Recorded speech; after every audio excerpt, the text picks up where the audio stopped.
welcome everybody. This is the webinar on how you can modernize your educational programs with collaborative learning with Microsoft Teams.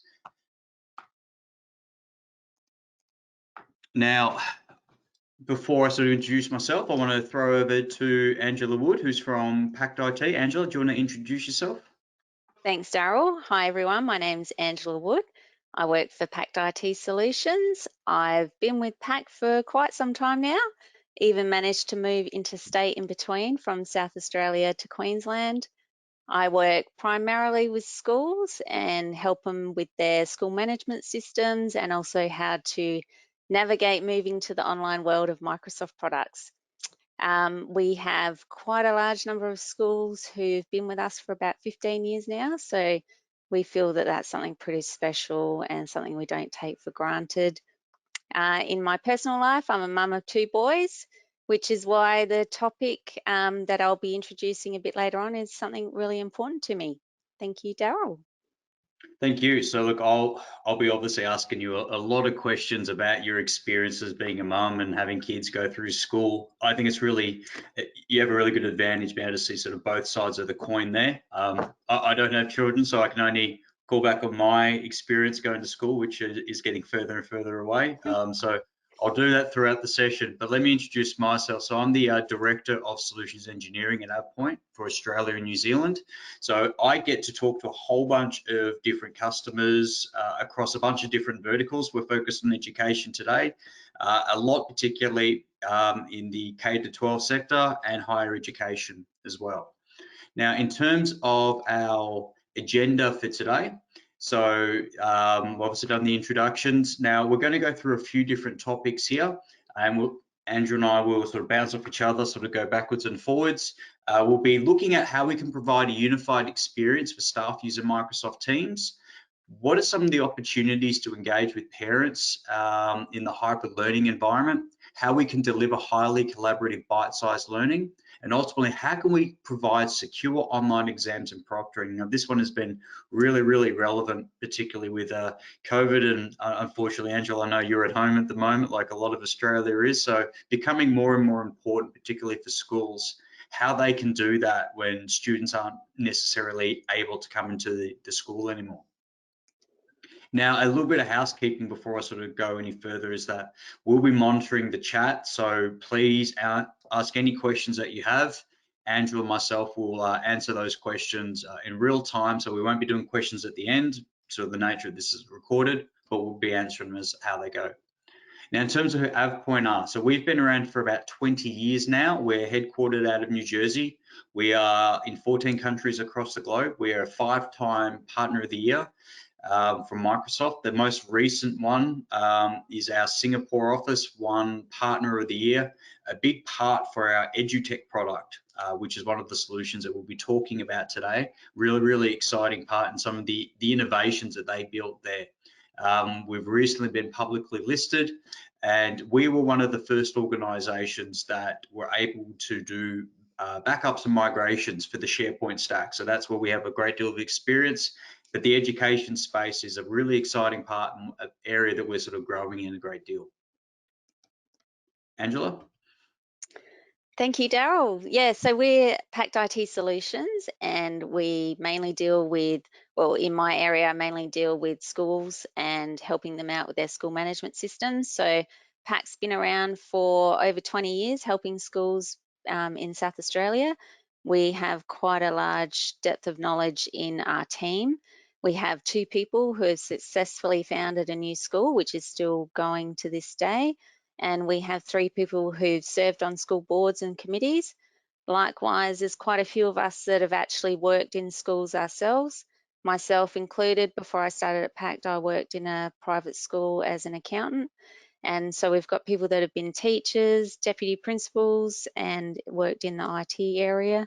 So yeah, we're pretty all over the schools, and hopefully, yeah, talk a bit more about that. I think that's you've got a really great advantage there, like having people that have worked in academia. They understand the challenges on being able to, you know, as all these new technologies come out, they've really seen the both sides of it, and especially yourself, like working in school and then during COVID, having children at home trying to do remote learning, Hmm. you understand the pain points probably more than anybody, and what's required to make it as easy as possible for not just the students but also the academics and the administrators. Because what's the ultimate goal with this? It's to be able to teach your students as efficiently as possible and make sure that they're not missing out, regardless of where they're learning from. Definitely, definitely. So I'm going to kick this session off with a discussion on ways to harness the Teams landscape and provide a unified experience for staff and students. And given the amount of technology that is involved in a school environment, it's really crucial that everyone is in the same place working together, and all of those tools that they're using do provide that unified experience. So my two key strategies that I'd like to cover today are how we can use that technology to bring everyone into the same place, but when you get them there, keep them there. Make it so that they keep coming back to that same place. Things like giving them their key tasks that they can work on in that place, ways to communicate effectively with their colleagues and in a school environment with their students, and also bringing in the information that they need in that environment that's also a portable environment so they can access that information anywhere where they're working. And while you've got them there, how to keep them there and how to improve on that user experience, make it clear, make it uncluttered, easy for them to navigate, how to manage it, make it easy for them to manage it and give them what they need, and also to give them the tools and the resources that they need to be able to have the knowledge to work effectively in that area. So what I'd like to do then is just give some examples of how Teams can help with this and how you can encourage people to come into that team space a lot more frequently than they probably would. And I've got a classic example here of my son he's only 13, and so he's started at high school who uses the Microsoft Office products. So they have Teams, they have the class notebook, they have the SharePoint intranet. And so even though Teams opens up automatically on his machine like it does for most of us who are using it, he'll just close it down and open OneNote directly. So he's probably missing out on communications that are happening within his class teams, notifications on assignments that might be due. So it's really important to find ways to bring everyone on board into the same place. Likewise, encouraging people to use the chat functionality instead of emailing. And if everyone's in there, then they're going to see that communication happening. And think of ways to use the teams and channels instead of the old school network file shares and folders and things like that. That's And ways. interesting. Sorry, did he say why he would just open OneNote as opposed to going to the chats and everything? Because that's like we see that with some of the Yeah. we'll say more experienced staff that I work with, that they kind of potentially don't use the chat part. So why Yeah. did he tell you? He did, which I'll share with you a bit further on. Okay, But yes, sorry for it is. jumping in. No, it is interesting. It is because I was shocked. I work in Teams every day, and I thought, why would you close it down? Like, why would you not make use of? You've got all those notifications there. You know what's coming up. So yeah, it's really interesting, and I'll give you a visual of why he actually does close it down. Um, and yeah, so improving that user experience, what you see is what you need, not cluttering it up with things that they don't actually need to see and having to navigate to find the areas that they need to work in, and making it quick and easy for them to create the teams that they might be needing, and giving them that training and support like I mentioned before. So just to give you a visual of how to do that in Teams, this is one of the ways we've done it at Pact is we use SharePoint for our intranet. So we've used the Microsoft Viva connections, which is recently, well, not so recently now, but came out. And that gave us the opportunity to bring our intranet into our Teams. So now instead of having to open up our browser and have Teams open at the same time, we can access our intranet straight from the same place. And for example, in my son's case, this would be a great way to encourage him to use it more, because he does access an intranet every day to see his timetable. So if he knew it was here and it popped up automatically anyway, so at least if it was there in his face, he might actually stay in there a bit longer, and he might see that activity in the top left-hand corner to remind him to have a look at what's happening. Another visual representation of how we're using it at Pact is we've gone through the process of creating our information architecture and redesigning it to suit how we work together and bringing that into our team. So as you can see here from this example, we've created our business unit teams. We've also got project teams, client collaboration teams. So that's one thing that we're suggesting to our clients who come to us and say, we want to move all our documents into the cloud. Well, the first thing you need to do is then look at what's your information architecture, try and not bring some of that old junk over into the new environment, consider how your teams are working together and how they might be collaborating on those files. So we put a lot of effort into going through this process.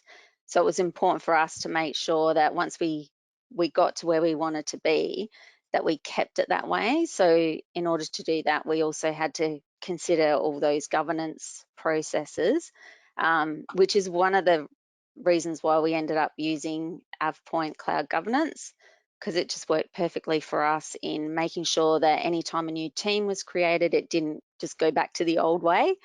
And it also at the same time helped us manage our records using cloud records as well. So that's one thing that we would suggest first up to anyone who's wanting to move their records into the cloud, is to go down that path. And because we work with schools so much, we actually created like a suggested information architecture for a school. So if anyone's interested in learning a bit more about that, feel free to come and see us at our virtual booth. So this, Darryl, is why my son closes out of Teams and goes straight to OneNote. So when I asked him to open up his Teams and show me what his classes are, this is what he sees. And he said the reason he closes out because there's Teams in there that he doesn't use. So it's far easier for him to just open OneNote and see everything through there. And for me as a parent, I actually find this hard too, because knowing Teams, I say, right, show me your Teams and I can see what homework you've got. But if I look at this and I don't know what Teams he's currently doing and what ones are old from last semester. So I've just taken a screenshot, and this is his actual Teams dashboard. So anything with an X on it, they're his subjects from last semester. So there's simple ways that you could help a user make this clearer for them. So you could show them how to navigate the tiles around, maybe how to hide the tiles. But I know one school in particular that I've spoken to in Adelaide, they're using their own processes to mark the teams as read-only when the semester finishes, and then they archive them along with everyone else I think they keep them for a year and then they archive them after a year. So there's that way. And for us, we actually use cloud governance, your AvePoint Cloud Governance, to do that for us. So we've got extra capabilities around that once they become inactive and all that sort of stuff. So yeah, it's just that user experience, and this is one of the reasons why you need to consider having a look at why they're not using it to its full potential and helping them navigate it a lot easier. You could imagine that would be quite overwhelming. You said your son's quite young. Like, you imagine in a few Yeah, years, how many more is he going to have to navigate through to find the English class exactly.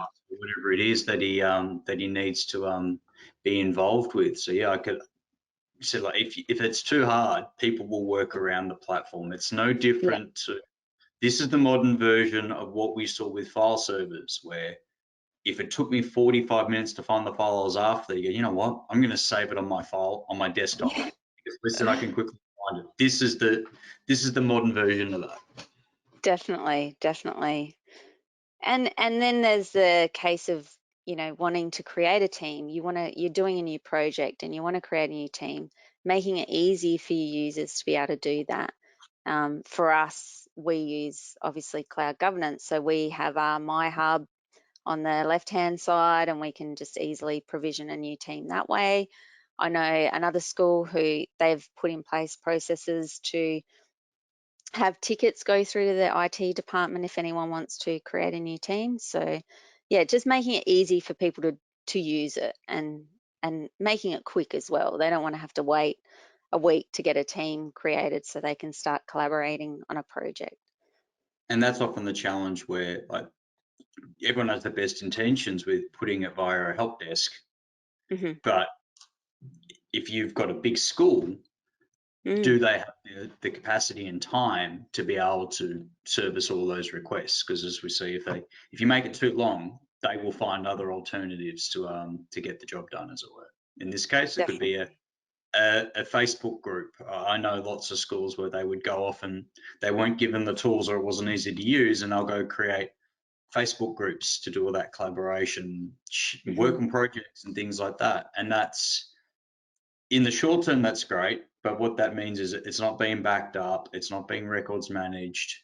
If someone deletes it or leaves or whatever, I don't have access to that information. And you imagine if you're doing an assignment and then someone Hmm. deleted the account that's associated with, Oh, you'd have a panic yes, attack, I can imagine. absolutely, absolutely. Okay. So yeah, that just also, in relation to the user experience, having those third-party tools, and in our case, in the examples I've shown before, we have the AppPoint solutions on ours, but just having that seamless integration between those other products is just, that's where you go to creating a unified experience. You really do need that in order to make it seamless, and people aren't having to go into a different product in a different area. So yeah, for us, we find that, yeah, cloud governance and cloud records in there not only helps us keep it compliant and make it easy to use, it's all that security underpinning it as well, that the everyday user doesn't need to know about, but at least having it happening for them automatically is a real benefit, which leads me on to the next discussion about learning management systems in a school environment. That's probably the biggest thing that they'll be using outside of Teams. So it's important that if you are using a learning management system, to have it so it is a seamless integration within Teams. And one school in particular that I spoke to recently mentioned how they started out on the Teams journey back when the first lockdowns all happened, and then they moved to a learning management system, and now Teams has really kind of become a bit defunct. Like, they're really only using it for the online meeting capabilities, which is a real shame because it's got so much more than that. And so having something that does integrate seamlessly with Teams, yeah, it just makes more sense. Hmm. Now, I know we're sort of talking a lot about Teams, and then you sort of touched on the LMS part for a bit. Now, what we often see, some of the typical pain points with organisations and schools looking to roll out learning management systems, it can be quite challenging when you've got all these different places to log in. Like, you may have a system for the exams, another one for your learning management part, another part for the proctoring. Now, if you're looking from an operational standpoint, that can be a significant administrative overhead. And each time you roll one out, there's new ways to log in, there's new ways to interface with it, there's change management challenges that I may need to do a bunch of training for each different system they decide to onboard to meet those requirements. Now, then the other part is, well, what's the infrastructure, the licensing, the support? I may need to hire different skills to be able to patch and update the LMS versus the examination solution versus the proctoring solution. Now, if I'm an academic, if I need to try, look, I'm supposed to be focused on teaching my students and giving them the best education I can possibly do. Now, if I need to go and coordinate course planning, student comms across a bunch of different platforms, that's taking away from my core focus and what I sort of started the job to do, which was quality teaching outcomes for the students. With that as well, it can be a bit of an onerous overhead on trying to mark papers and grade students if I have to go to a bunch of different areas. And from a student standpoint, if I want to get up and running and do what I need to do, if I have to go to a bunch of different places, that can be quite difficult as well. Remembering different passwords, there's a lot Oh, of tedious overhead with that. I imagine, Angela, yeah. you probably got some stories about that too, and how hard that is for Oh, your kids. yeah, that one this week came up, especially because we just went into that fast lockdown up in Mhm. Queensland. And come Monday morning, it's like my son had to use a different computer to get in. And so therefore he didn't have all of those tools on his desktop. So he was using one of my Mm. laptops and just trying to find his passwords and his usernames. He was emailing his teachers to try and get those username and passwords to get into all the different programs they're using. So yeah, that was a big pain point for us this week. Not having that single identity, and Mm, we often take it for granted, but yeah, when you've got all those different platforms, if they're not using the same username and password, it can make it really, really hard. And you imagine how many days, and that was just one student.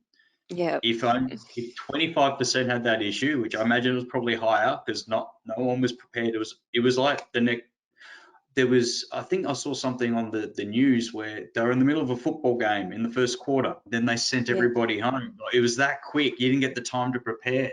So if exactly. unfortunately that keeps happening, like how much time is lost for students and teachers to try and get people, working again? And you Mm, mentioned your son using OneNote. If he's doing that because he is frustrated by the other parts, he doesn't have the opportunity to collaborate with his peers and colleagues. Like, hey, is anyone else struggling to log in? How are you doing this? Like, that's exactly what Microsoft Teams will absolutely. help with, right? Yep, definitely. So if we're sort of looking at Microsoft Teams, and Angela, you've already spoken a great deal about how great the platform is for staff and students.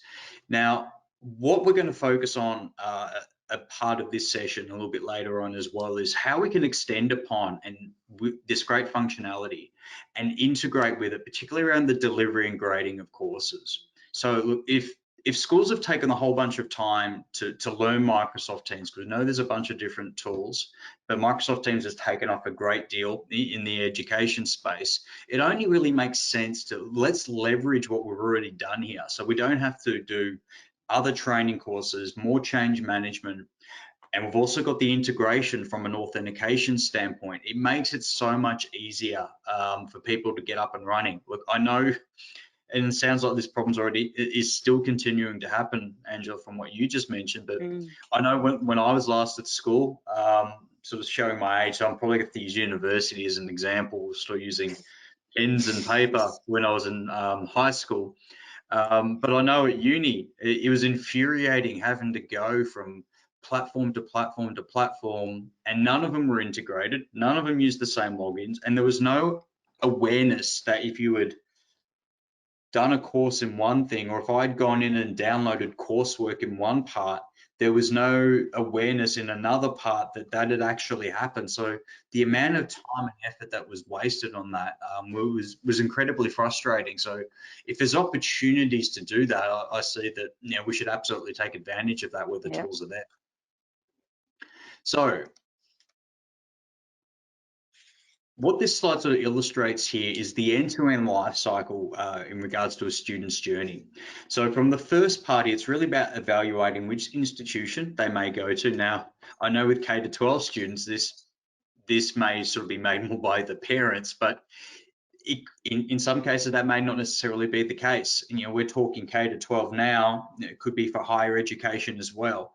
Now, it's really about once they sort of decide where they're going, and then after that, how we can best support their learning pathways through the use of technologies all built on the Microsoft stack. Then the final part of it is once they've left, how can schools support their alumni post-graduation? So that could be, how doing skills matching, looking for assisting with finding jobs in the future, or coming back and doing personalized learning journeys once they've gone through and graduated.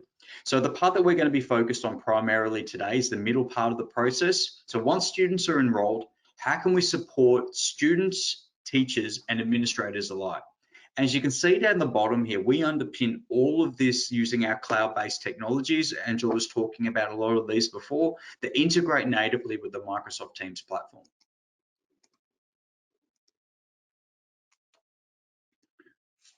All right, Angela, I will hand this back to you again. There you go. Awesome. Thank you, Darryl. So with all of this technology, and as a parent, I mentioned before, of 2 school-aged children, I feel that there is a user group that is quite often forgotten about in the mix, and that being the parents. I'm lucky enough I work with teams, but I know there's a lot of parents in my network that have no idea. So it's something that I think is important. So the Australian government's also found this to be an important topic, and they've created some partnerships with other organisations, and one of which produced the Family School Partnerships Framework. So this tool outlines some strategies for schools on how to engage parents in their children's learning. And they mention in there that one characteristic of a highly effective school is one that does form partnerships with their parents and families to engage them with their students' learning. So it is an important factor that they've put a lot of resources into. And some of the research that they've done as part of this project has also shown that students do tend to do better, stay in school longer, be more engaged with their schoolwork when they've got the schools and the families working together on their education. So a really good visual representation of this is the engagement triangle. So here you can see that each corner of the triangle relies on the other 2 corners to provide support to them. And likewise, the other 2 corners work together to provide that support. So this is a really good representation of how the schools and the families working together can provide that support for the student in their learning. But it seems to be something that does tend to lose a bit of connection. And for me personally, as a parent, I feel it happens quite rapidly when you go from that transition from primary school to high school. And for example, in my 13-year-old's case, he went from a primary school, which, they would print out the term's homework on a piece of paper, stick it in an exercise book, send it home. And so I could clearly see what he had on each week of the term, and I could keep track of it, make sure he was staying up to date with his homework. So he's gone from that sort of environment into a high school, which is all online. So lucky for me, they're using Microsoft products. So they're using Teams, they're using OneNote and SharePoint. So he's gone into that environment, not having any experience with it before. And so it is quite a big change for parents. So even if you remove the COVID factor from the mix, where parents are now, less likely to be able to attend the school, to go to events, they're less likely to be able to do face-to-face parent-teacher interviews, less likely to be involved in doing, volunteering within the class. So it happens anyway, really, once they move into that high school environment, because parents' work commitments might increase, the students might start catching the bus to and from school. You kind of lose a little bit of that connection anyway. So it's really important to find a way to engage those parents again in their child's learning. Classic example of this is my neighbour, whose son also started at the same school this year. I asked her recently, how are you navigating through the Teams environment? And she looked at me, and bearing in mind, this is 7 months into the year, and said to me, "What's Teams?" She didn't even know what it was. So she'd gone from a primary school that was a real country, community focused primary school where she was very hands on with her son's learning. So she's gone from that environment into this one, not knowing what's happening. And so, yeah, it's a really big change for a lot of parents. And even some of the research that they conducted in coming up with the family and school partnership framework, one of the parents mentioned that when his son started high school, he actually felt like he started high school as well. He felt like he was a little bit lost, didn't really know what he was doing. So I'm sure there's a lot of parents in that same situation. I could completely understand that. I know one of the guys in my team is obviously very technical. He, works every day working with Microsoft Teams and helping organizations get the most out of their investment. And he was effectively doing tech support for a bunch of different parents, particularly when COVID started. He was like, how do I install this? Hang on, Mhm. what's the channel? They've told me I've got to go in here.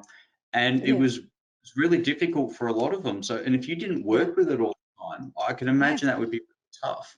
The yeah, part that I can see now is that the kids and the parents, but at least now they are, if they're working with this every day, hmm, it is going, the advantages they're going to have when they enter the workforce in the future, or they won't have to worry about ramping up or skilling up or anything like yep, that. It will be completely native to them, and yep, they'll have a totally. huge advantage, but it makes it a bit tough for the poor parent that you mentioned before that Yeah. had never come from this, never used it before, didn't know what a team was. I can imagine that would be really challenging. It's really hard. And she's a high professional person, and she said it's like she doesn't feel stupid because she knows she's not stupid, but she feels intimidated by this gap. So it's a Mm, real, and once a teenager gets hold of that too, and you say, well, what have you got for homework? Oh, nah, done it all. It's all nothing. online. You go, oh, okay. You've got nowhere to go from there. So Go, yeah, I think yeah, prove it. it Go log in, mum. All right. yeah, exactly. So it's a real it's an interesting era that we're in because there are a lot of adults who aren't used to this technology. And like you said, our kids, once they get older and have kids themselves, it will hopefully be a lot less wide, that gap. Angela, I imagine there's an element that the parents probably feel like they're almost doing their kids, like the kids are at a disadvantage because they're not able to help them. Mm, Is that something that's popped up in your conversations at all? yeah. Yes, definitely. Definitely. Like this parent that I'm talking about, she was always very hands-on, always. So yeah, Mm, it's really hard for her to not be able to have that control anymore. mm, And so yeah, and it's proven, like with the research that they conducted with these partnerships that the government had, that when connections to student learning was strong, when the families and educators were able to engage in that two-way communication, but they were mm, weak when the families felt like they didn't have the knowledge or the confidence in order to be able to support their children's learning. So mm, yeah, it's a really big factor, I think, once they move into that high school environment. mm, So if I just go here, and so part of the framework, they also talk about, well, whose responsibility is it? And that it is actually a shared responsibility. It's not just the school's responsibility, it's also the parents. And in this situation, I think families need to speak up when they are feeling like they're losing that connection, because there will mm. be someone there to help them. And in my neighbour's case, if she had have maybe spoken up to her network, and like we talk all the time as well, so I would have been able to say, oh, yeah, I can help you with that. So it is something that parents need to address. And at the Exactly the same, situation I just said with the my colleague. Shout out to mhm, Bruce, where he did the exact same thing. He was helping his daughter's friends, parents' friends get up and running. So yeah, got to use that community and network that you have. Definitely, definitely. And I think the schools also need to find ways to share that responsibility, maybe when new students come on board, and to let the parents know, well, these are the tools that we do actually use in their learning, and here are the resources we can help you navigate through this at the start. So, and even the students, like, it was a bit of a shock to my son as well, because he'd never dealt with this sort of technology before. So yeah, it's right across the board there. And so in order to help schools share some of that responsibility, the government also partnered with the Australian Research Alliance for Children and Youth, and they came up with an implementation guide for schools. And this guide has got a fantastic range of strategies for schools that they can implement to keep that engagement going in the children's, not only their learning, but how to engage parents with other parents and keep that sort of community vibe going on too. So I would definitely recommend schools check that out. And I've got links to all of these resources if anyone needs them. So some of the ways that I feel that schools can use the Microsoft tools for engaging their parents, they can direct them to some of the training resources that are out there, especially in regards to Teams and OneNote. Microsoft they've created a lot of resources specifically for parents and for students. So I'll give you some visual examples of those a bit further on, but they're definitely worth checking out. And there's also some ways that they can share links with the families as well. So if they are using the OneNote class book, there are ways that you can actually share read-only links to those notebooks with the parents. And you can also share the assignment email digest. So it's an email that can get sent out to families, which show them what's happened in the assignments in the previous week and what's upcoming in the future week. So that's also a really good resource. There's also making use of Teams for online meetings. So if you haven't yet done parent-teacher interviews, it's always a good way to go down if you're using Teams, to go through the same platform. And maybe even considering creating some parent teams, because you do lose that connection, like from going from primary school where you might stand out the front and get to know other parents, or go to sports day events, or even just going to class activities. Once they move into that high school environment, having a parent team might help with some of those things. So I'll just give you some visuals of some of these. So these are the resources that I mentioned earlier. So this is a one-page quick start guide for parents on how to navigate Teams. Then there's also a student help center here as well. This one I think is not only good for students, but perfect for parents as well, because it talks about the different tools that they're using and how they're using them. So I think that's really quite useful. Here's an example of the weekly assignment email that goes out. So it just gives them an outline of what's happened and what's upcoming, and the read-only links to the class notebooks. So these ones obviously do rely on some external sharing, which is why it's important that you've got your governance plans in place as well. But there's lots of resources available on how to set those up. And then online parent meetings. So it's not just the parent-teacher interviews. You can also, one school I spoke to was using it to kick off that enrollment process as well with new families. So they were using Teams meetings for that. One school who I know is using parent-teacher interviews quite heavily, they had quite good feedback from their parents about that process. And I know as a parent myself, who this is the second year, we just had our second lot about 2 weeks ago. And I find it really useful in the sense that I've also got another child, and my husband works in Brisbane, so he's not home till late. So it's always me that goes to the parent-teacher interviews. And if you've got more than one child, or even you're your one child you're going there about, you usually have to bring them with you. So you don't get to have that confidential discussion with the teachers as well. So I think having that online opportunity is really good for that. And it was funny, this school mentioned that the feedback they got from staff was really good too, in the sense that you don't have that other parent waiting while the one that you're talking to is still talking. It's a lot easier to navigate from one parent to the next in the online environment as well.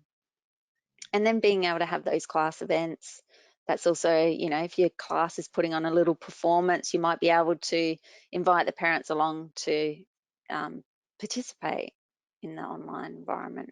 All right, so what I'm going to go through now is how we can assist with delivering highly collaborative, bite-sized learning, leveraging Microsoft Teams.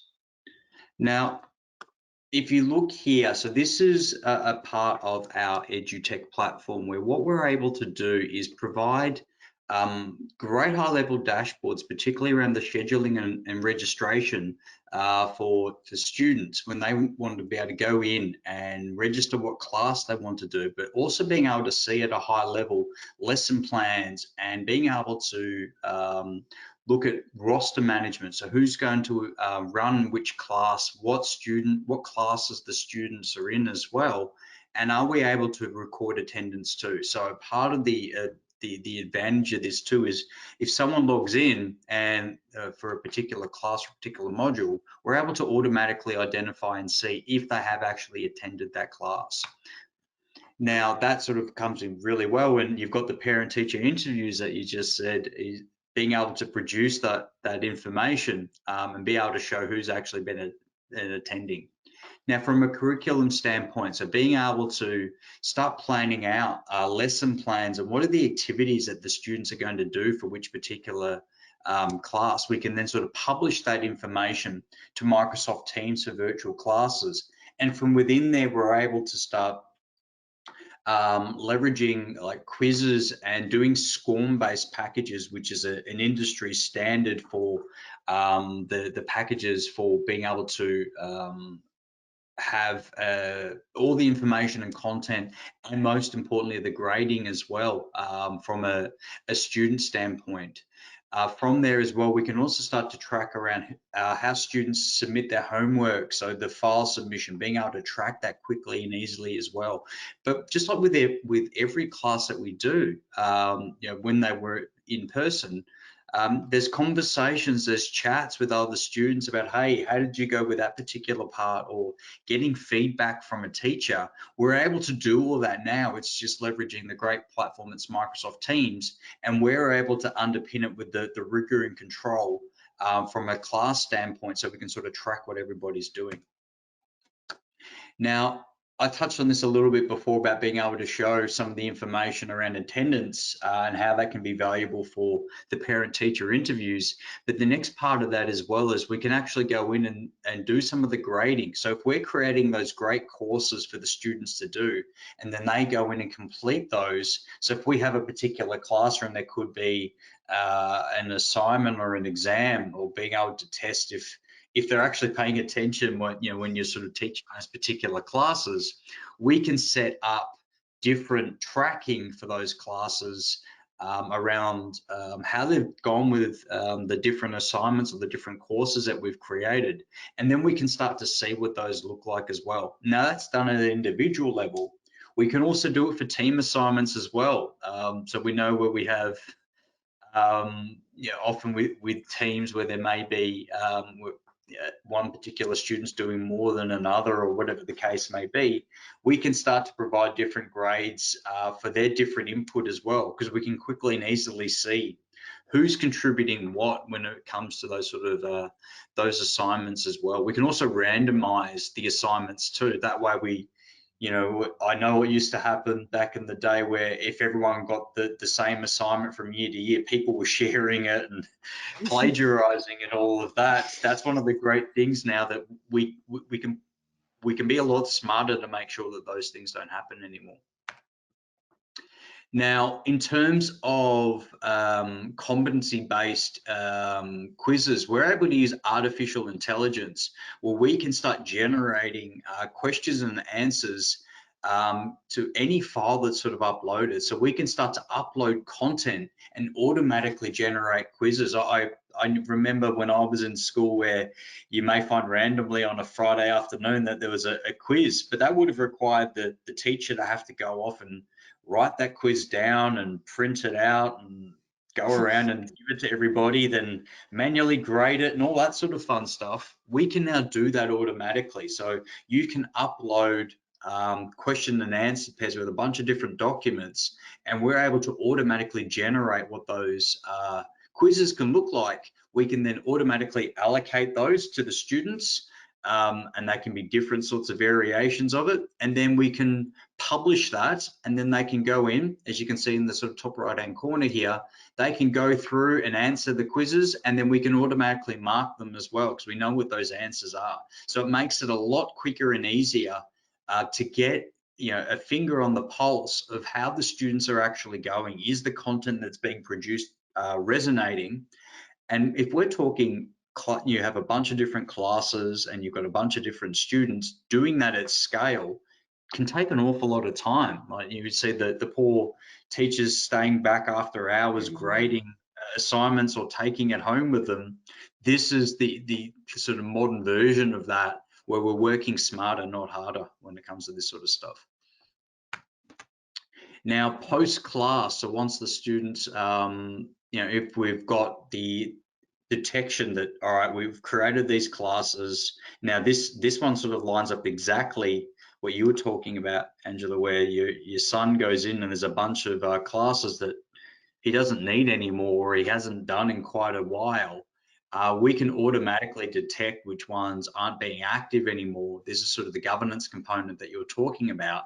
And we can automatically go, well, what are the actions we want to do around this, whether we're archiving it off or setting it to read only. So that, because that content may still be valuable, that we want to go, the students or the staff may want to go back and search it, but we need that point in time of who did what for that particular class and what the grades were assigned to it, because we don't want it actually changed, but there's valuable information in there that they may want to leverage in the future. Mm-hmm.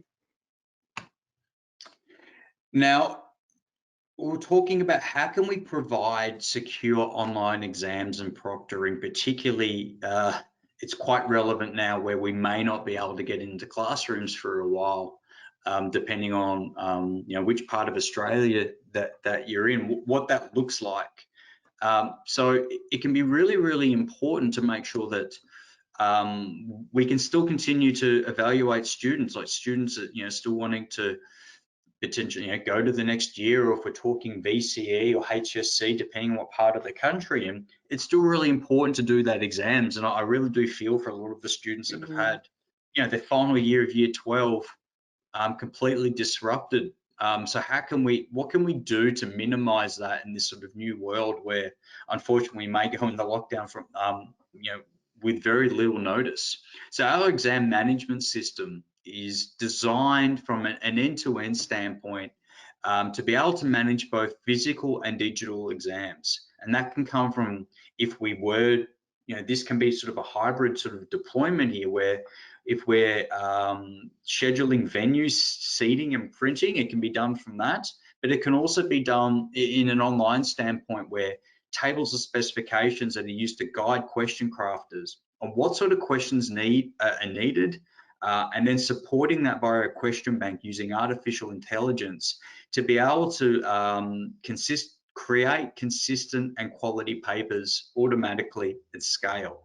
We can also create with this a structured approval process which controls what exams are going to be created, when they're going to be published, and when the students are ready to do digital exams, the people that are assessing it have real-time reporting on the status of them, how the students are progressing, and then from a marker standpoint, how we can collaboratively mark students, provide feedback and comments, which will make it ultimately fair and consistent from a grading standpoint. So what I'm going to do now is sort of go through a few different screens and show you some of the capabilities in regards to that. So what you can see here, this is the high-level dashboard that gives you an overview of all of the activities and all the different exams that are happening within the environment. So you can see here we're generating papers for the accounting exams. We can also see some of the other ones, how many candidates are actually participating in the exam and when that's actually being run. We can also see on the right-hand side here all the different exams that are coming up within the environment. Now, if it's online, it doesn't matter if we have 30 at once, but if we're using this as a venue scheduling tool, then that's obviously quite important because there may be issues around how many people can go into that particular venue at once. Now, from a scheduling standpoint, we can centrally manage, sort of touches on if we're doing the physical part, we can centrally manage all the exam venues, seating and scheduling, particularly if we needed to track who attended at what time, where we have that contact tracing, really important, right? But if we're doing it at home, we can also schedule the exam with strict controls to, when they're able to start and what tools they're able to use, particularly if you're using bring your own device. That's been the biggest challenge where a lot of schools we speak to are struggling with, going, well, if they're doing it, if we're trying to say do it at home, how do I stop a family member sitting on their computer and doing the exam for them? Or how do I say you only have 2 hours to do this? It's a lot harder if we're just if we're emailing it out or sending them a link in Teams and getting them to do it. Like, how do we actually do that automatically as well? Now that's where we start having the proctoring part. But before I sort of get to the proctoring bit and how we can put that rigor and control around who's actually doing the exam, from an authoring standpoint, so like we can produce a table of specifications that guides the teachers on how many questions, the difficulty, and the duration of the exams that they're going to create there. So if they said the exam's only going to be 2 hours, we can, if they go and put 200 questions in there, we will be able to provide based on using artificial intelligence that if this is a 2-hour exam, you've asked too many questions here, you need to pare that back. So we can help with how big that looks like. Now we know a lot of teachers have many exams that they've created over the years. That's great. They can upload this stuff into here and then they can do that. If they go and create a question bank, once they've set that baseline, they can easily automatically generate exams again and again. They don't have to keep going back each time and rewriting that. So it gives them a great deal of support on how they can automatically craft these exams. Now, as you can see up here as well, we can set different things to randomize the different choices. So a bit different if they're doing it at home, they're not able to sit next to the person and go, hey, what did you get for question 3? Because we're able to randomize the questions in those situations where that may be an issue. Now, the proctoring part, this is one of the parts that I think is absolutely fantastic. And when we first sort of developed this, I was like, that's absolutely amazing, because I wasn't sure how you would stop well, here's my login, can you go off and do it? So when it comes time for students to take the exam, we've got a secure application that can be deployed to the student's laptop that locks down the machine, because that's sort of the first part of this. You don't want someone remoting in. Like if I've logged onto the machine and it's got my picture here, if we were doing desktop sharing and someone else remotes in, I wouldn't be able to tell, and you could still see my face here. So there's a couple of other controls that you've got to add to this as well. So we lock down the machine, and that way then we can see their face, and we can also track if there's any unauthorized URLs or web pages they're going to. We can also start to use like facial recognition. So if it says that I'm DarrylClark and I'm logged in, but it's looking at other features like student IDs and things like that, going, hang on, that's not really DarrylClark, we can start to bring this sort of information into it as well. So this way we can ensure that the person who's doing the exam is absolutely the one that's doing it. Now you can turn this off and on as well. It will depend on the institution, but this is one of the really great features that, particularly when we're talking HSC or VCE or year 12 assignments, that these can have dramatic impacts on students and what university they're going to get into. it's really, really important to make sure that the person doing the exam is that actual person and being able to prove it with a great deal of confidence. Now, this is our Examena app. So when the students are doing the exam taking here, now you'll notice it's really clean, it's really clear, it's as simplistic as possible. There's also accessibility features in here, like around fonts, to be able to make it larger for the student that's actually doing the exam. Now, this was something that I remember when I did my exams, it was still on, for most people, it was on paper, but as you can see, I wear glasses. So what they did back then, they sort of printed it out for me on much larger paper, so it was easier for me to be able to see. This is the online version of that, where I know myself, I make my font a little bit bigger so it's easier to see for myself, whereas for others, they don't necessarily need to do that. So I can sort of, I'm not impacted from an accessibility standpoint. I'm still able to do the exam. If people have screen readers and things like that, those sort of tools can potentially be leveraged as well. Now, the other part of it is we have the ability to save the results in real time. So I don't know how many meetings you've had, Angela, where someone on Teams has dropped out because their internet's gone out, or there's a kid on the internet hogging all the bandwidths watching something on Netflix. So we like, Yes. happens all the time, right? Yeah. One of our colleagues were like, "You're not pedaling fast enough." So we can make sure that the connectivity goes down. It's going to continue working, and as soon as they come back online, they'll be able to keep going with it as well. Now, the marking part, finally, when it sort of comes to this, we can anonymize the student's name. So that way, when the teacher goes into mark it, there's no sort of bias or anything like that. We're able to automatically go off and do that, but we can also provide guidance for the markers utilizing a marking scheme. So particularly if they're assessing, it's not true or false or yes or no or maths-based ones, if they're interpreting a response to a book or anything like that, we're removing the students' names from it automatically, so they can't actually see who's doing it. And that way, from that as well, we can also support comments, reviews. So if there's other teachers that are reviewing the results as well, and we can also automatically build in a weighted marking system as well to ensure there's consistency around that too.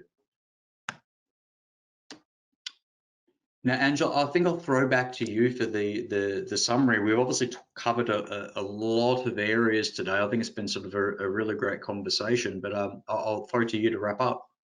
No worries. Thank you, Darryl. That was really interesting.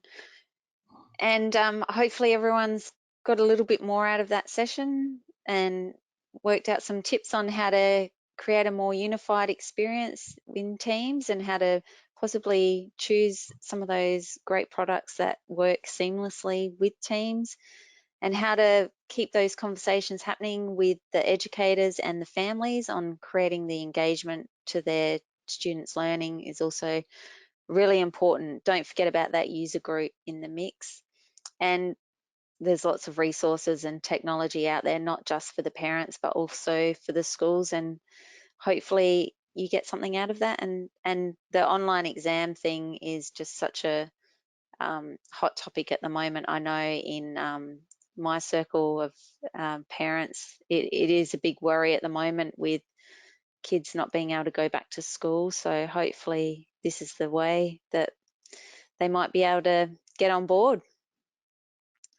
Yeah, it's one of those things that, look, ideally we'd be back in classrooms and doing all that, but we need to be able to adapt, particularly for the students. We need to make sure that if we do go back into a lockdown, we have those tools and features available to us, because it's ultimately about providing the best learning experience for the students, right? So how can we provide the tools to insulate ourselves if and when those events that are outside of our control happen? Definitely. That's great. Great. Thank you very much for your time today, Angela. Thank you, And Darryl. we'll no doubt chat again soon.